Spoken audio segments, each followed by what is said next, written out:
અમદાવાદથી મળી રહ્યા છે। અમદાવાદના સાબરમતી વિસ્તારમાં પાર્સલ બોમ્બ બ્લાસ્ટ કેસમાં પોલીસે તપાસનો ધમધમાટ શરૂ કર્યો છે। આરોપી રૂપેન બારોટ, રોહન રાવલ અને ગૌરવ ગઢવી નામના ત્રણેય આરોપીને સાથે રાખીને પોલીસે આખી ઘટનાનું રિકન્સ્ટ્રક્શન કર્યું। ઘટના બની તે શિવમ રો હાઉસ પર આરોપીઓને લાવવામાં આવ્યા છે।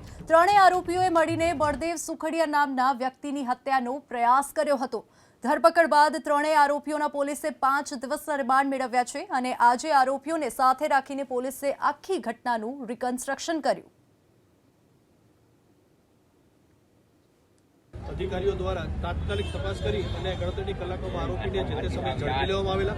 આરોપીના ઘરેથી જે રીતેનો મટીરિયલ અને સામાન મળ્યો તે રીતે ફરિયાદી સાથે વેર વસૂલાત કરવાના ઈરાદે અને એક ગંભીર પ્રકારની માનસિક સોચના આધારે તેને આ બોમ્બ બનાવવાનું અને જે તે સમયે આ ચાલુ કરેલું, જેથી આ બાબતે અન્ય કોઈ બીજા બોમ્બ બનાવેલ છે કેમ તે દિશામાં તપાસ થવા સારું અને બાકીની પ્રક્રિયા પૂરી થવા સારું આરોપીના 27 તારીખ સુધીના રિમાન્ડ મળેલ છે। જે જગ્યાએ આવી અને જે રીતે તે લોકોએ આખી પ્રક્રિયાને અંજામ આપેલ એ પ્રક્રિયા મુજબનું આજે ત્રણેય આરોપીને સાથે રાખી અને તમામ પોલીસ અને એલસીબીને સાથે રાખી અને ગુનાનું રિકન્સ્ટ્રક્શન કરવામાં આવેલ છે।